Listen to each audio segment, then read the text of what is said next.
Hey everybody, Ryan here from Rhino Hockey Channel. Alright, today, going to be going over the Toronto Maple Leafs 2021-2022 season preview. I know the season has started, and Toronto's had a start to the season, but we're 3 games in, so, 2 or 3 games in, so, not the end of the world by any stretch. Alright, I'm sorry this has been late. Myself, my wife, my 3 daughters, all of us have been sick for the last 3-4 days. No, it's not COVID. Don't worry about that. Just generic weather change, cold. Ugh. It's been awful, but we're getting past it finally. So I finally have my voice back and I'm able to do videos again. So I'm sorry this is late. I know the season has started, but I'm going to finish these last 6 videos if it kills me. So let's get started. Oh, if you have not done so already, please hit that subscribe button, hit that like button, hit that notification bell, and also let me know what you think in the comments. If you agree, disagree, fine if you disagree. I have no problem with disagreements. Just be civil in your disagreement. Alright, let's get started. Alright, these are the additions for Toronto. They had Jared McCann from Pittsburgh for Philip Hollander. Really, they sent Hollander back to Pittsburgh again. And a 2023 7th round pick. So, Philip Hollander, some upside, so not a terrible one to pick up for Pittsburgh by any stretch. Jared McCann, more so, I think that is just more so a salary dump for them. I mean, McCann was a solid player for him. I mean, he wasn't going to blow you away with the offensive numbers, but he provided some, so it doesn't hurt, and it doesn't hurt to have that extra scoring for Toronto. So I see a win-win there. Peter Mrazek signed 3 years, $3.8 million. Michael Bunting, 2 years, $950,000. Michael Mario, 1 year, $750,000. Curtis Gabriel, 1 year, $750,000. David Kampf, 2 years, $1.5 million. Alex Biega, 1 year, $750,000. Carl Dahlstrom, 1 year, $750,000. Brett Seney, 1 year, $750,000. Andre Kasha, 1 year, $1.25 million. Nick Ritchie, 2 years, $2.5 million per. Pavel Gogolev, 3 years, $834,167 per. Brendan Mennel was added from Minnesota for a conditional 2022 7th round pick, and he was re-signed for 1 year, $750,000. And then Joseph Duzak, 1 year, $750,000, and Braden Kressler, who I forgot to write down the term and the amount, which I gotta imagine is probably about the league minimum, probably a 1 or 2 year. Here are the subtractions. Philip Hollander, like we already talked about, to Pittsburgh via trade. Frederik Andersen, no longer the starting goalie here. He went to Carolina, ironically, because Mrazek came here. Kind of a trade, kind of not a trade, really. Zach Hyman went to Edmonton. That one probably will be one of the more painful losses, really. Zach Bogosian to Tampa Bay, David Rittich to Nashville, Nick Patan to Vancouver, Nick Foligno to Boston. I mean, he was a trade deadline pickup, so I guess it's not a terrible loss losing Foligno. I think he played pretty good for him. So, I mean, losing him, not the end of the world, because he was just someone you picked up the trade deadline, you lost him. Oh well. Kelly Rosen went to St. Louis. Stefan Nason went to Carolina. Riley Nash went to Winnipeg. Joe Thornton to Florida. J.D. Greenway, not Jordan Greenway, J.D. Greenway went to Boston for future considerations. Scott Sabrin to Ottawa, or back to Ottawa. Alex Galchenyuk back to Arizona. And Adam Brooks to Montreal via waivers. So they lost quite a bit. Probably the biggest one is definitely Hyman and or Anderson. I would say those two probably hurt. I know a lot of people don't like Anderson because he didn't perform in the playoffs. Yes, don't disagree with that. He did that with the Ducks too. He was not the greatest in the playoffs. Very solid regular season most of the time, but I think that last year with him, he just gave up because of all the bad press. He couldn't get out of his head. I mean, that's just part of playing in Toronto. You're going to get that. They re-signed Jason Spezza, 1 year, $750,000. Wayne Simmons, 2 years, $900,000 per. Travis Dermott re-signed to 2 years, $1.5 million per. That's pretty good for what you're going to get for those 3. And Joseph Wall, 1 year, $750,000. So, no big names really there, but solid, cheap contracts there. Now, this is their projected salary cap, $81.4 million. They're right on that. They have $80,000 according to projected cap space, so they can't add anything really without moving something out. So we'll see what they get. This is the starting, or these are the forwards. Like, one thing I didn't say at the beginning of the video, because it has been like 3-4 days since I got sick. Now, I took these out probably about 5 days ago from Cap Friendly, which, by the way, go check out Cap Friendly. Great website, great insight and all sorts of things cap related. But anyways, I cut these out about 5 days ago, so these may be a bit outdated when it comes to who actually made the team and who did not. So I'm sorry ahead of time, but that's just how it is, and I don't have the time right now to fix it at this moment, so we're just gonna go through it, and if there's any big changes, I will let you know. But we know the top four are there, they're not changing. Matthews, Tavares, Marner, and Nylander not changing there. I mean, Nylander's probably got the most acceptable of the contracts. There are three. Whew. Austin Matthews, okay, I can see the $11 million. Mitch Marner, I can see it. Tavares, last year probably didn't show as much as the first year, but still, that's a lot of money right there, and 4 guys. That's a lot, and that's what's hurting this team right now when it comes to the cap. I mean, they do have Nick Ritchie, who I think he'll be a solid add for this team, honestly. Well, they have Ilya Mccabe. He is a UFA after this year. Andre Kasha and Pierre Engvall are RFAs, and Jason Spezza is a UFA. Spezza they could keep if they want to at a cheap contract. On the defensive side, you have Riley Morgan, who's a UFA after this year, and that is going to hurt because he is going to get big money. And I'm not sure this cap situation they have can handle that. I really don't think they can. I mean, if this team flounders for any reason, I wouldn't be surprised if you saw Morgan Riley pop up in those trade rumors. But if they're having a solid year, I can't see them trading him, and they stand the chance of losing him in the offseason because they can't afford another $7-8 million contract. It's going to be too much, and he's 27. He's going into his prime as a defender, making $5 million. I don't know. I think that one's going to hurt after this year. Rasmus Sandine is RFA after this year as well. So he probably will get a pay bump if he shows full time playing this season that he deserves more. He's probably going to get a little bit more at least. And Jack Campbell is a UFA after this year. Now you see my Mrazek was signed for $3.8 million for 3 years, because Campbell, the way he played at the end of last season, and he's been pretty solid for them, he's going to want more than $1.6 million.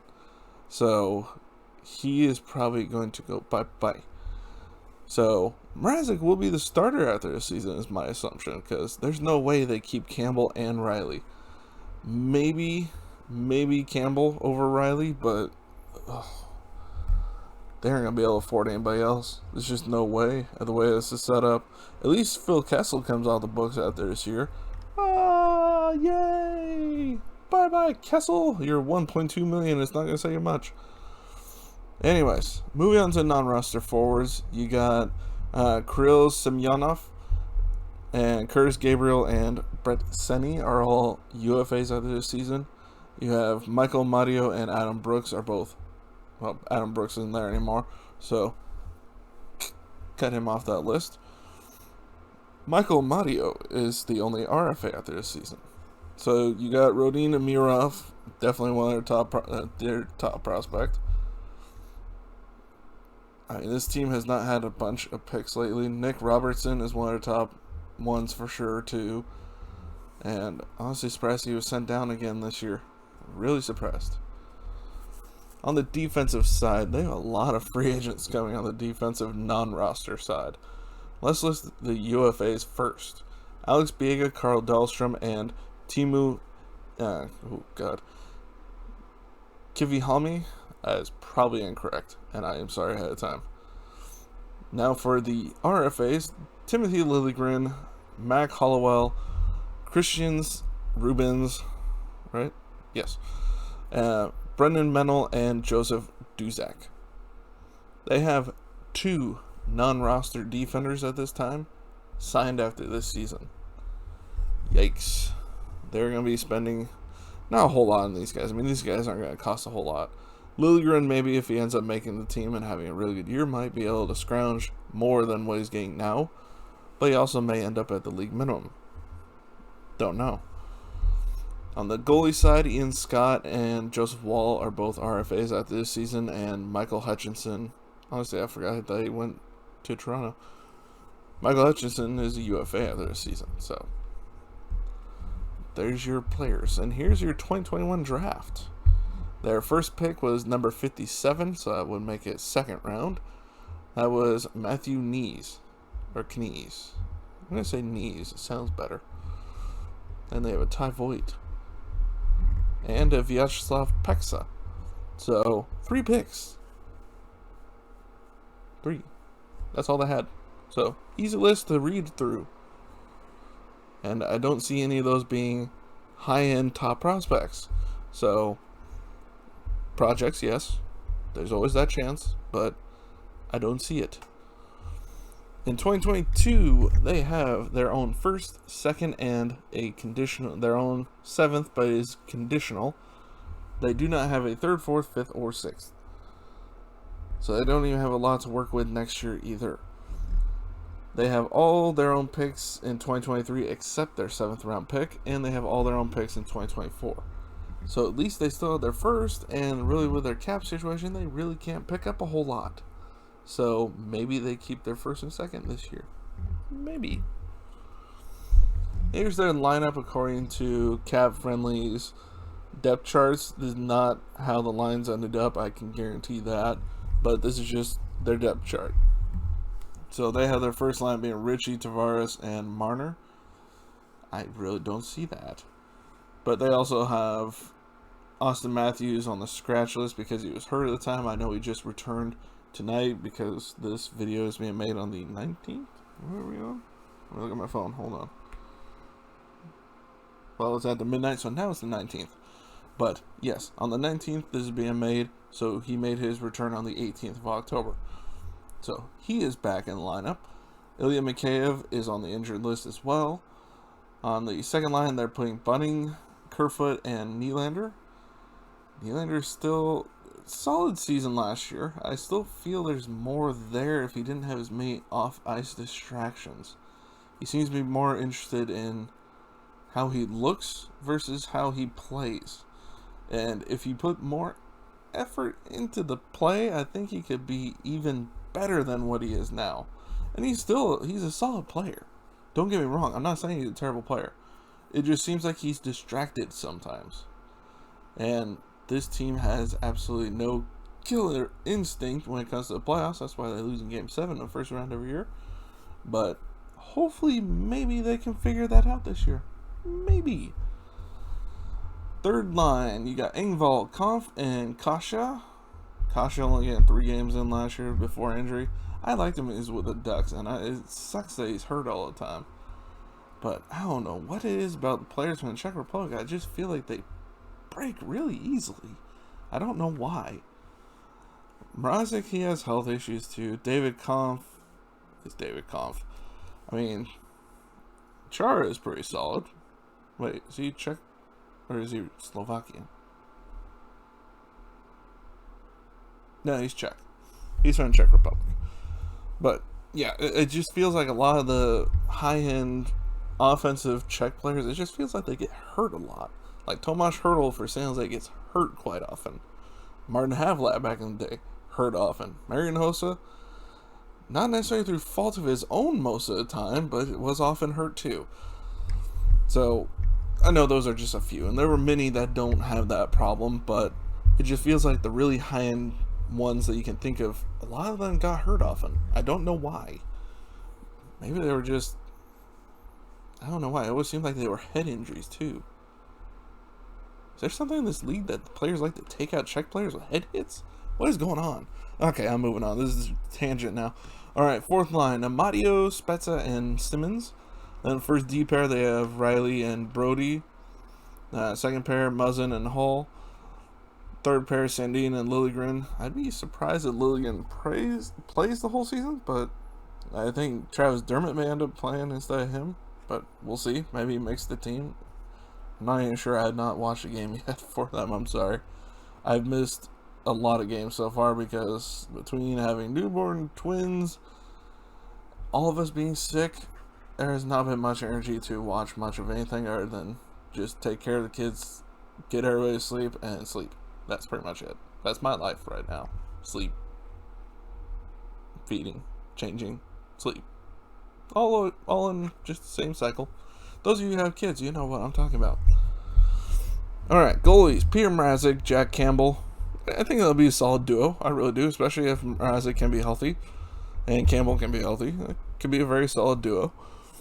Scratches, like I said, Austin Matthews now back in the lineup. Adam Brooks is no longer on the team, so that one's gone. Travis Dermott definitely made the team, I'm sure, but whether or not he's in the starting lineup, I'm not sure. Let me know in the comments if you know, because like I said, I have not been able to catch many, if any, games at this point, and I'm really falling behind in those areas. Hopefully I can get more in here pretty quick, but yes. So let me know in the comments. Here's the minors and loaned. You can go through this list. I mean, Curtis Gabriel played for San Jose last year. He played some games. Did some stupid crap. Got in trouble. Was benched for the rest of the season. The usual. Joey Anderson got a game in. Nicholas Robertson, only 1.6 games after a pretty solid year, or not year, but playoff the year before that. Was kind of surprising. But hopefully he can get some games in this year. Alex Biega got games in last year. I don't think it was with this team. Michael Hutchinson, 8 games last year. Didn't do too bad. Actually, decent numbers.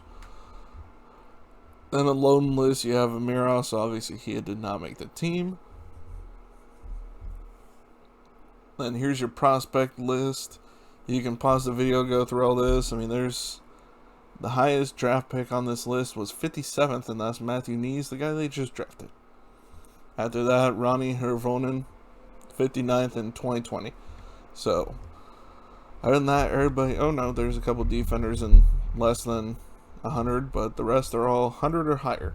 So, you don't know what you're going to get at that point, but they're still prospects. You never know, they could still develop, but I'm not sure there's as much expected from them. So, you can look at them, go about how you go about it. That's up to you. Holy cow, is that? Oh no, I saw a reserve at 5'9". I thought it was a goalie. I was like, oh, well, that's small for a goalie nowadays, but nope, that was a forward. Alright, here's the top prospects.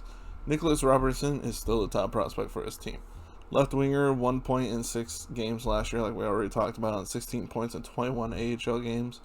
So, he's putting him up in the AHL. Maybe show a little bit more offense down there, and maybe we can get more games in the NHL. Rasmus Sandine, defender, 4 points in 9 NHL games last year. Not a bad offensive output for him in the limited games he got last year. And 0 points in 1 AHL game. So obviously he was on the bench a lot of the season last year in the NHL. Rodion Mirov, left winger, 1.3 KHL games. Timothy Liljegren, 0 points in 2 NHL games, 11 points in 21 AHL games. So I mean, those four, we all know those four. Those are definitely our top prospects, no questions. After that, you have Ronnie Hervonen, left wing center, 3 points in 11 Liga games. Then you have Tapi Niemela, defender. Matthew Knees, left winger. Mikko Kokkonen, defender. Nick, that's an interesting name, Abruzzese. I may have said that right, but I may not have. It's a fun name to think about, though. Center and left wing, Vidi Miettinen, a right wing, and there's your top 10. Season outlook, this is going to be a top-range team. They'll probably finish at the top of their division. Whether or not they do anything in the playoffs, I mean, there's a reason to not call it contender. They have lost in the first round last, I believe it was 3 consecutive seasons in the 7th game, and I believe all 3 times after going up 3 games to 1. Maybe it was only 3 games to 2 last year, but the previous 2 times against Boston were up 3 games to 1 and then lost in game 7. So, This is a team that, like my favorite team, the Anaheim Ducks, when they were making the conference finals every other year, just did not have that killer instinct to finish the dang thing when it comes to Game 7. Which is unfortunate because they have a talented team. I mean, they lack high-end talent in the depth charts, but they still have some who can supplement until they get to the bigger contract time. Then it's going to be time to say bye-bye. We'll bring in someone younger and cheaper. Thank you for your time. Because this cap situation for this team is going to get bad, and they're going to lose good players because of it. This isn't the 90s and the early 2000s before the cap, when you could buy a very good team. Granted, they did not win cups back then, I know, but they still had good teams that made conference finals, that were competitive every season. And now that the cap has come around, it has made it harder for teams like this, I want to say, to get those high-end talent and keep those high-end talents for longer times, or bring in ones through free agency and trade, because you can't afford to have 4, 5, 6 guys making $11 million and still have a competitive team. Because you have that many, it's going to take away from those lower-end ones, and your depth is going to suffer for it. So that's one thing we are seeing in this situation especially. I'm not trying to be overly harsh, Toronto fans. I know it's hard, but your team's still worth the most of all franchises in the NHL. There's that. Now a cup since, what was it, 68, 69? It's been some time.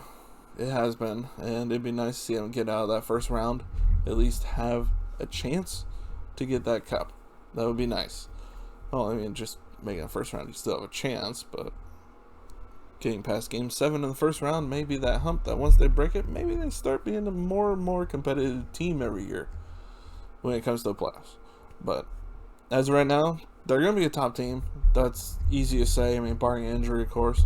Like Austin Matthews, if he ends up coming back and hurt again and missing an extended period, that could be a problem. But they survived him missing quite a few games last year, so maybe they'll be okay. But that's what I got for you for the Toronto Maple Leafs this year. I hope you enjoyed the video. If you did, please hit that subscribe button, hit that like button, hit that notification bell to be notified when I drop a new video. Let me know in the comments what you think. If you agree, disagree, that's fine. If you disagree, or even if you agree, that's fine too. Just let me know what you think. And also, make sure to share the video, and I will see you on the next video. Bye, everybody.